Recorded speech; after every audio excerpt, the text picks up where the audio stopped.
Neat. హ్మ్. ఒకప్పుడు నేనే convener okay. Whole India. Okay. ఆ! ఇంతవరకు లీక్ లేదే.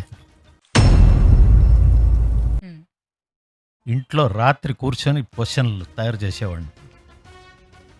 ఇండియాలో ఉన్న ఒక 30 యూనివర్సిటీస్ నుంచి పెద్ద ప్రొఫెసర్‌లని తీసుకొచ్చి హ్మ్. సీక్రెట్‌గా మైసూర్ యూనివర్సిటీకి వెళ్ళి హ్మ్. వాళ్ళ బంగళాలో కూర్చొని హ్మ్. క్వెషన్ పేపర్ చేశాను. అబ్బా! ఈ రోజు వరకు లీక్ లేదు. ఓకే. దేశ సేవ చేశాం అది. అంటే ఈ మేనకా గాంధీ అని ఒక మినిస్టర్ ఉండేది. ఈ సోనియా గాంధీ తోడికోడలు. ఆవిడకు అనిమల్ వెల్ఫేర్, మన నాగార్జున పెళ్ళాం కూడా అమల. వీళ్ళందరూ వచ్చి వాళ్ళు నా డిపార్ట్మెంట్‌కి వచ్చారు. నేనప్పుడు హెడ్ ఆఫ్ ద డిపార్ట్మెంట్. మీ యానిమల్ హౌస్ క్లోజ్ చేసేస్తానని. చేసుకో అన్నా. చేయలేరు. అందుకే యశ్పాల్ అన్నాడు, మీరు కొత్త రకంగా పుస్తకాలు రాయండి. ఇప్పుడు ఆయన అన్నాను, సార్ నాకు బయాలజీ రాదండి. నేను ఎప్పుడు ఎవరు నాకు నేర్పలేదు అన్నాను. అందుకే నిన్ను అడుగుతున్నా. ఈ ప్రిఫేస్ చదివితే చాలు. నాకు తెలిసిన బయాలజీ నేను కంప్లీట్‌గా దాంట్లో ఫిలాసఫీ లాగా రాశాను. ఓకే. అందుకే ఇది పాపులర్ అయిపోయింది. అమెజాన్ వల్స్ అమెజాన్ ఇటువంటి పుస్తకాలు ప్రపంచంలో ఒక 20 దేశాల నుంచి తీసుకున్నారు. ఇప్పుడు అమెరికాలో 11K 10K అంటారు. అంటే 10th క్లాసు 11th క్లాస్ అని. హ్మ్. అక్కడ కూడా పుస్తకాలు ఎవరు రాశారు. ఓకే. అవన్నీ తీసుకొని కంపేర్ చేసి 5 బెస్ట్ ఇన్ ద వరల్డ్ అని చెప్తే ఇది థర్డ్. ఈ ప్రపంచంలో ఉండే వస్తువులందరినీ 3 డైమెన్షనల్ అంటారు. ఫిజిక్స్ వాళ్ళు అంటున్నారు,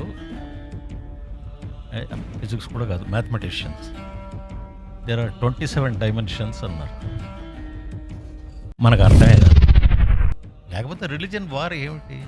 నీ దేవుడు గొప్ప, నా దేవుడు గొప్ప, ఏంది అది? దేవుడే లేనప్పుడు దేవుడు గొప్ప ఏంటి? చచ్చేంత వరకు ఏముంది? బ్రెయిన్ ఉంది, అది నిజం. హ్మ్. మైండ్ ఎక్కడి నుంచి వచ్చిందో తెలియదు. సో వాళ్ళు మాట్లాడలేదు. ఈ మైండ్ అనేది ఎమర్జెంట్ ప్రాపర్టీ అని. ఈ శంకరుడు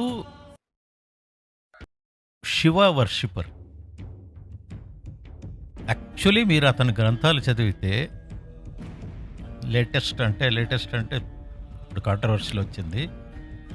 శంకరుడు ఈజ్ ట్రూలీ ఎ వైష్ణవ భక్త. ఇప్పుడు వీళ్ళు సుప్రీం కాన్షియస్నెస్ ని చేరుకున్నారు. ఇప్పుడు రమణ మహర్షిని కానివ్వండి, గౌతమ్ బుద్ధుడు కానివ్వండి, అరవిందో ఈజ్ ఎ టెర్రరిస్ట్.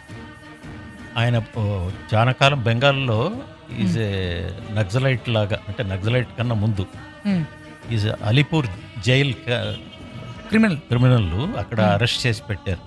ఆయన ఒక పెద్ద టెర్రరిస్ట్. తర్వాత మహాయోగి అయ్యాడు.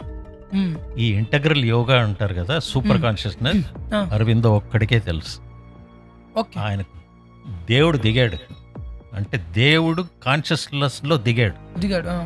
ఆ స్టేట్ ని సూపర్ కాన్షియస్నెస్. వేరే వాళ్ళు అన్నానే, రామానుజ, మధ్వ, వల్లభ, 28 మంది, ఆచార్య కృపాలు కాన్పూర్లో చచ్చిపోయాడు.